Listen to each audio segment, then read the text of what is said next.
Welcome, welcome, welcome to today's session of Unleashing Your Full Potential. And with me today, I have the executive founder of Evolve Consulting, Percy Fick himself. And Percy, it is fantastic to have you on the show today. How are you doing? Good in you and welcome. Thank you very much. It's such a pleasure to speak to you. Man, like I say, with the time that we've spent together, I'm so excited because in terms of unleashing potential, I've seen you in action. I've seen what you do with people. I've seen how you've changed their lives. Basically, you are a trailblazer when it comes to the automotive industry. So give us a little bit of background in terms of how passionate you are about that industry in particular. Well, and thank you very much for the introduction. So, yes, it's quite a long journey. I started actually very early in my career in the automotive industry. So I think let me talk about the passion, how it started. I used to go with my mom on school holidays and work in the Hyundai South Africa warehouse.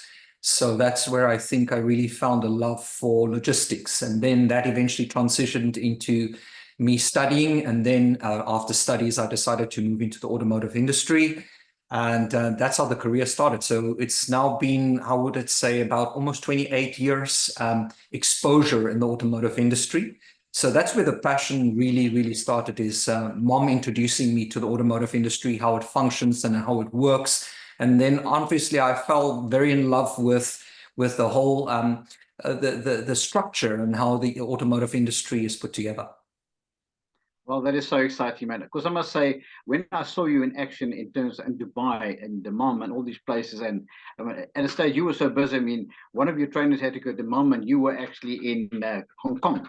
I mean, that's just how well sought you are after, because people want you because of who you are and what you bring to the game.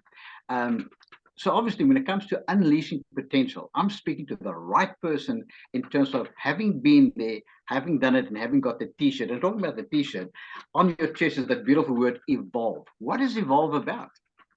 And yeah, thank you very much for asking. Evolve is very closely to my heart, and you can see it on my chest. And people were saying, "Why do you wear it on your chest?" Because it's something that's significant. And if something is significant to you, you make an impact and you make it stand out. But I think, let me start the journey of Evolve started. I was in the automotive industry, and I saw a lot of managers that were promoted through the ranks. And we got something in the automotive industry which is very prevalent, both from a sales and after sales perspective, is that people get promoted through the ranks based on how long they work and the experience that they have. The side effect of that is the fact that a lot of people get promoted into managerial roles and don't necessarily know how to manage and lead people. So the distinct differences between management is where you manage processes, and many people are really good at that. However, there's an element of leadership that is missing. So the journey started with Gallup Clifton Strengths, where I introduced this about 15 years with my own team. And what I did is I worked with Gallup Clifton Strengths to strengthen and help my people discover their natural talents, and then leverage that and work with that. And I saw high performance teams being created. So that is kind of an evolution of helping the automotive industry cope with this element of over promoting people, and they can't fit the portfolio of a role. So that's how Evolve started. We wanted to make an impact with my automotive industry, and it's just exploded globally, with multiple industries out of the automotive industry also being really interested in what Evolve stands for.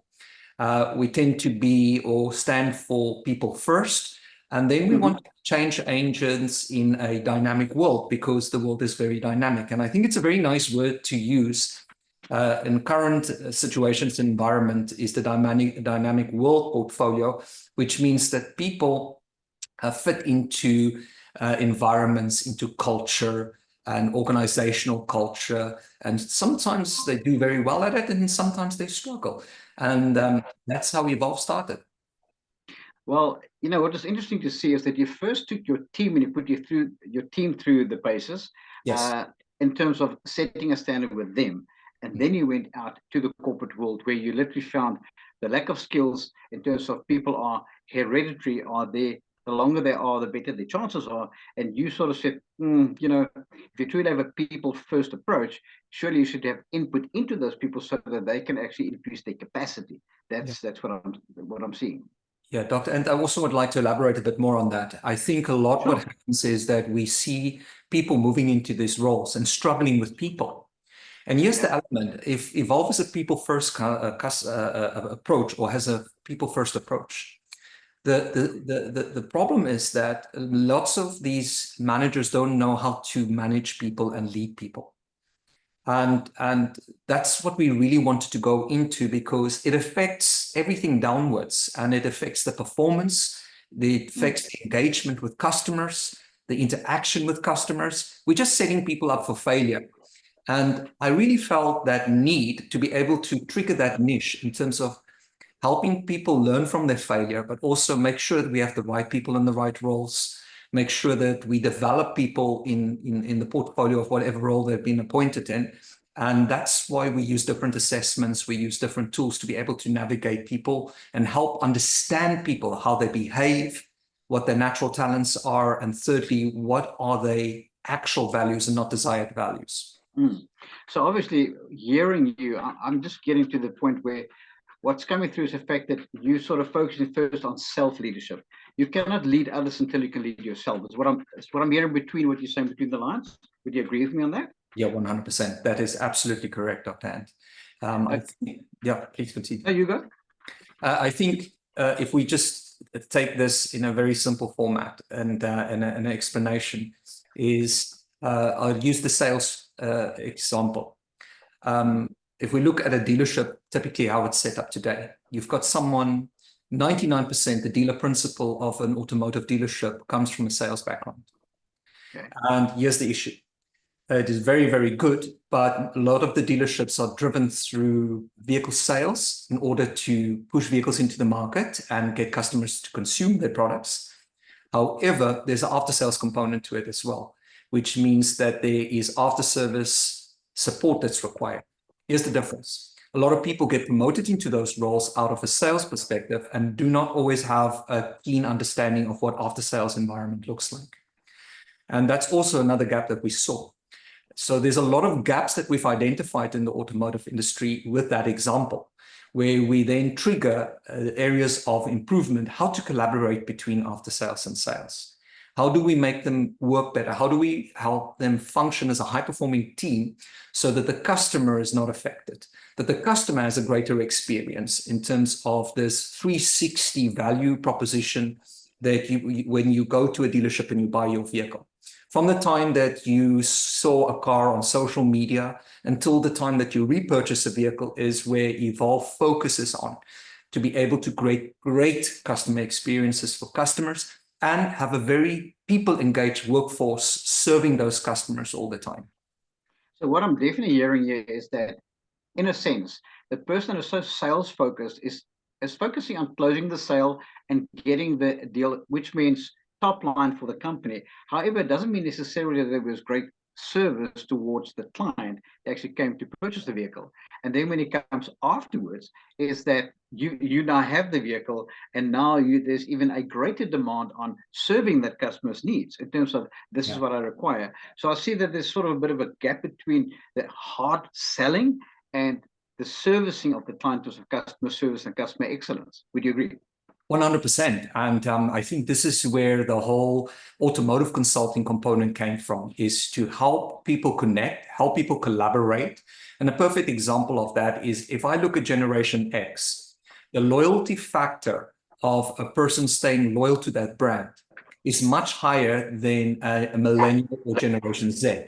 So what we're seeing is a deterioration of loyalty because of the fact that in many instances, there's poor customer service, or they're not loyal to the brand, which means that you have to become excellent at customer service in order to retain that customer loyalty, specifically in our younger generation of vehicle owners. And where do you create that? You create that in the service experience. I'll use a very quick example for you. As a sales executive, I might see someone once or twice purchasing that vehicle. After that vehicle has been sold or handed over in ownership to the new customer, what generally happens is that that vehicle needs to go for servicing or has additional requirements to be able to maintain and keep that vehicle safe. A service advisor in the life cycle of a vehicle will most probably have between 16 and 24 interactions, depending on the age of the vehicle. Wow. So you're saying from two to 16 to 20. That's a total different picture.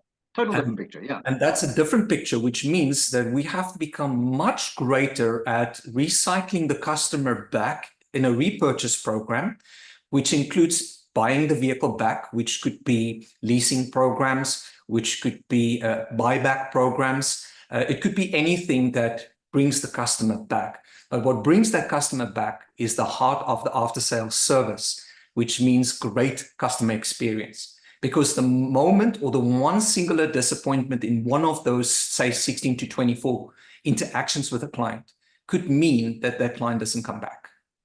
Yeah, because obviously we know one thing, it is far more expensive to create a new client than what it is to retain the ones that you already have. And that should be the focus. Serve them in such a way that they say, I am loyal. It's not just brand loyalty, but they're loyal to the way that they were treated.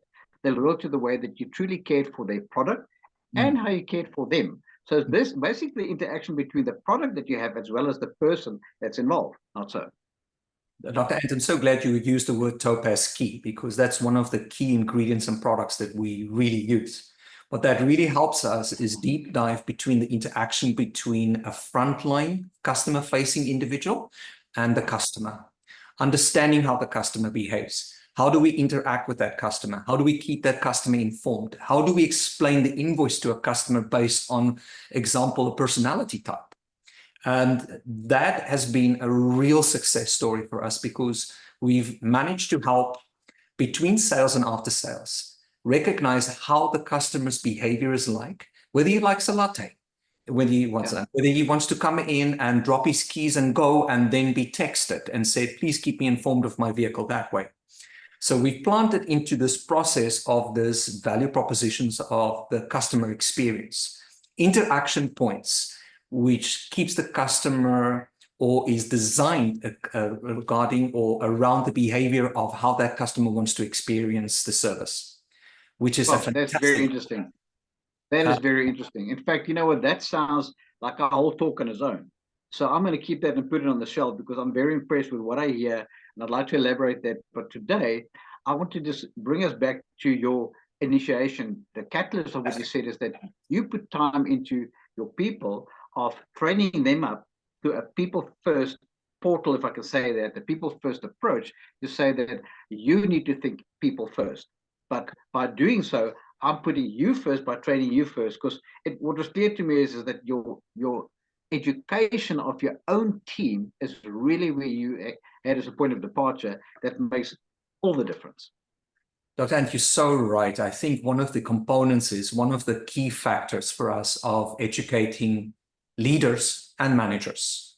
Now, leaders manage people and managers manage process. However, there is still human interaction. And one of the key ingredients is to teach people how to walk their business, how to interact with their people on a daily basis and engage specifically if it's a high retail environment. And you've got a term for that, walking around. I know that in Toyota you have a specific term. Give me that term again. It's Genchi Genbutsu, or go to Gemba, and Gemba's workplace, and Genchi Genbutsu means go to source. If you allow me, I can use a perfect example of that. One of the key things that I used to do when I walked my business was interact with the security person, because a lot of people don't realize that the first person that physically interacts with your customer at the facility is either a security person or a cleaner or a receptionist person, depending on how the dealership is set up. In many, many instances, there's a great neglect in teaching these people how to deal with clients and customers.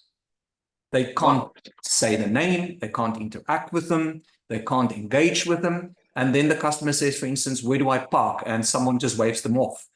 And we want to change that portfolio. We want to make sure that every entry point, whether it is your omni-channel, which is your digital platforms, is a great interaction for the customer, as well as the physical interaction in the workplace. And that's why that Gemba element is so important. The other benefit of doing that is people engagement, and you can see what's happening in your business.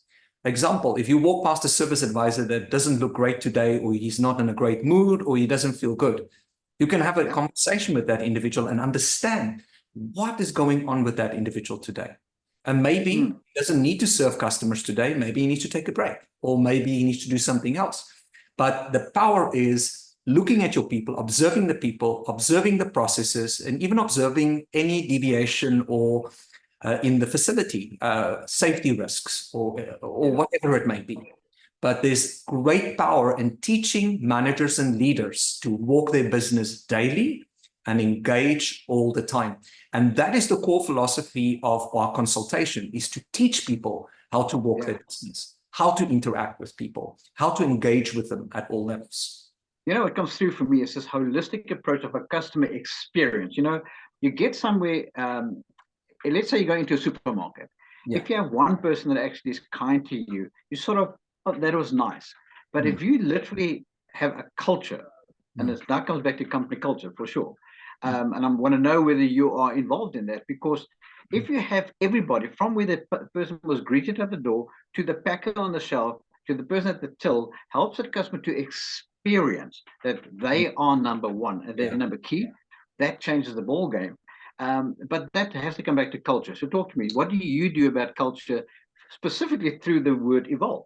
That's a very, very good question. So one of the key things, it's a bit of a controversial topic and not everyone is a believer in it, but I'm a firm believer of engagement survey. Talking to our people, getting a very independent, very confidential feedback platform from the people that work within that organization or that company or in a dealership.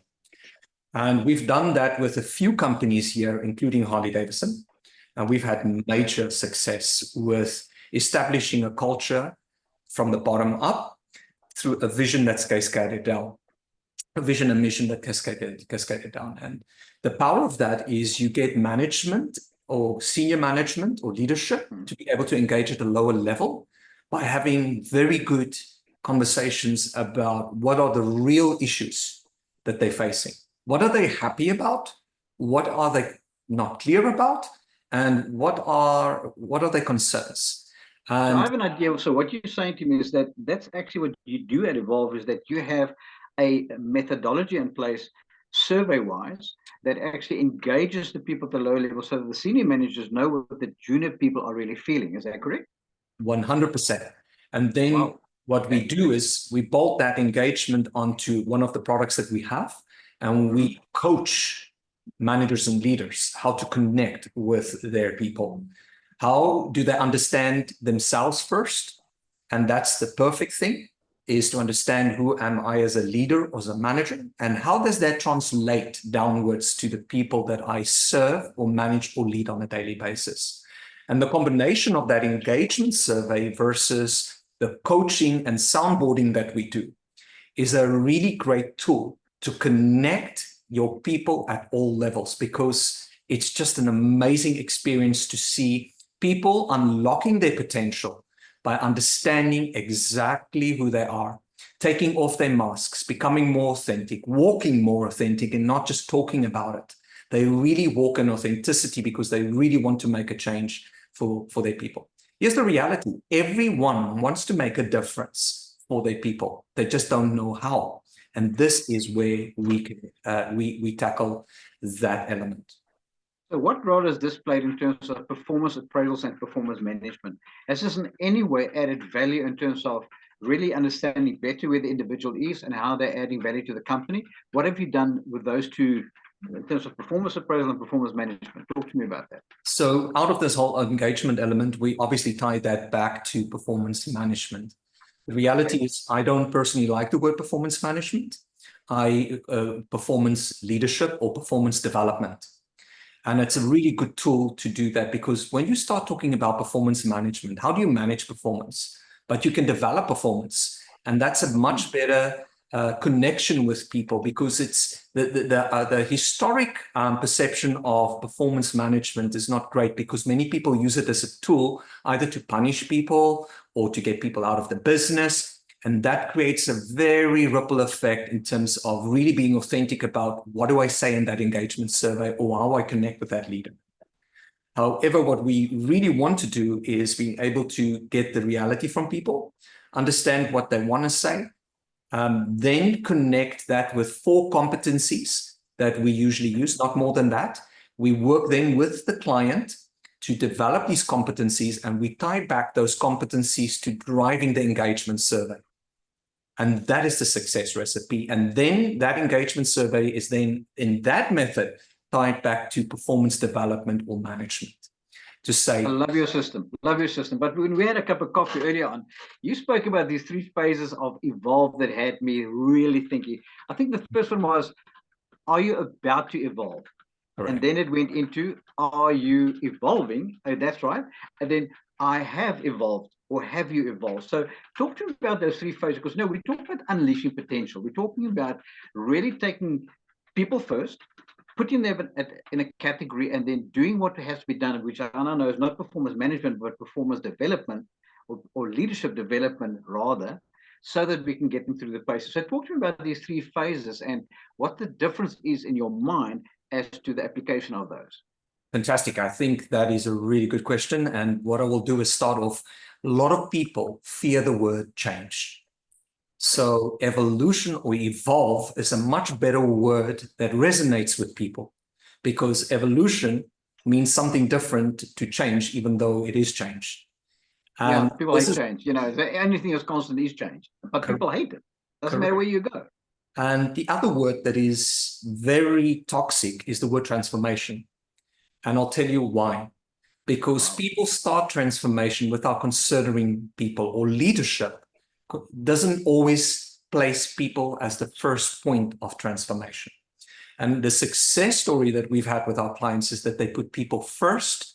And that's what we mean with about to evolve, is to create a foundation where people will accept evolution or evolving or change in a much better sense by getting them on board.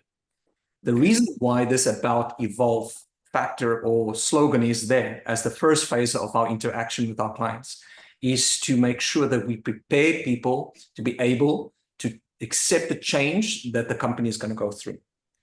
And that has shown a very good success recipe, because I, as an individual sitting in a role, irrespective of what level I am, I can contribute with ideas, concerns, and anything, innovation, if I need to.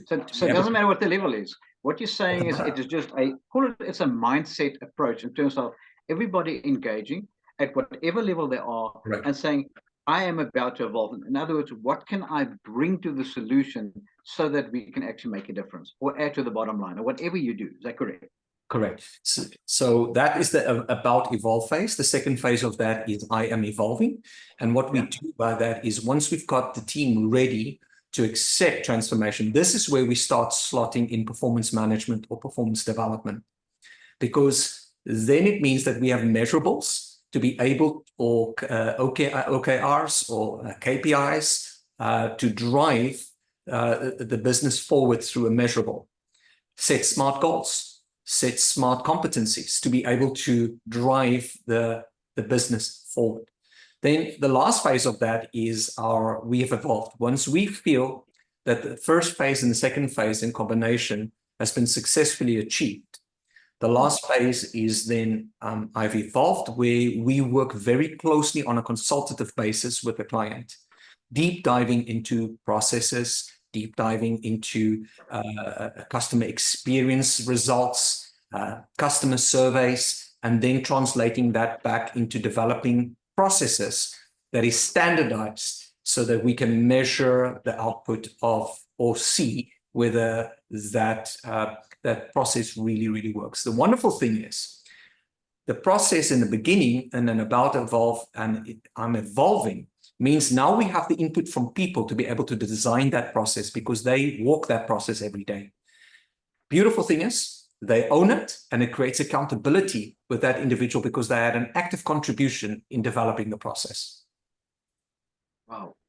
So it's that involvement from the beginning. You know, I'm just sitting here, I'm thinking to myself, you're in Dubai, but I'm in South Africa and I'm jealous. because I wonder what you're talking about in this country. So is this just in Dubai? Is this UAE, or is this a global movement? Talk to me.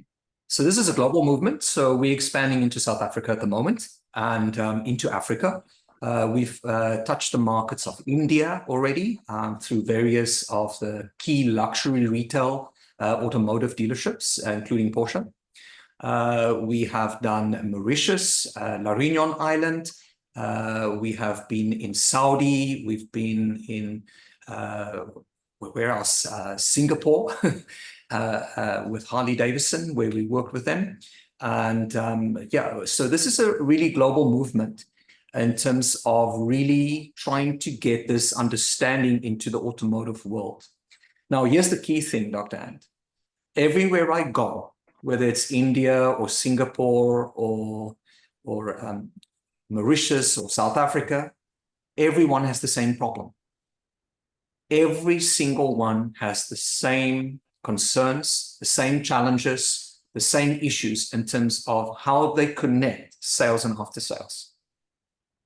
How do I understand, how do I connect the customer through the first contact point, which might include digital, which might include physical interaction, whatever that is. Everyone has the same issue, no matter where you are. So that's why I call it a global program, because the problems and the challenges are exactly the same, irrespective of where you are in the world. I have not seen a success story yet, except for what we've achieved here in the UAE with our clients. Fantastic. Well, unfortunately, we're running out of time, but what I put on the shelf was you spoke about Topaz Key, and you know what? I am definitely going to get back to you in our next session. I would like to say, I will find out from you, how does Topaz Key play a role in terms of helping people that say in these three phases, I'm about to evolve, I am evolving, I have evolved. So what do people do to get hold of you? What can they do? Can they send you a mail? How do they get hold of you? So generally, we have a website. Our website is www.evolvethroughus.com, or just our email at info@evolvethroughus.com. And that's basically just the connection point of getting in touch with us at the moment. Well, I want to thank you, Percy Fick, all the way there from Dubai in the UAE, speaking to us today about unleashing potential. And certainly, we heard that you have a very strong people-first approach. And I'm very keen to hear when we speak next in terms of, you've spoken about this Topaz Key. We want to pull that apart and see whether it fits in what you're doing. But thank you for casting vision, helping us understand that it is possible to actually bring service at a new level, a holistic experience for the client, but it starts off with customizing your people in the teams to understand themselves, develop themselves, and then take that across to the client. So thank you for helping me in this program today to unleash people's potential as we take them to the next level. Ladies and gentlemen, if you want to contact Percy Fick, you've heard there, it's info@evolvethroughus.com. Thank you for joining. I'm humbled. This is Dr. Ant, signing off.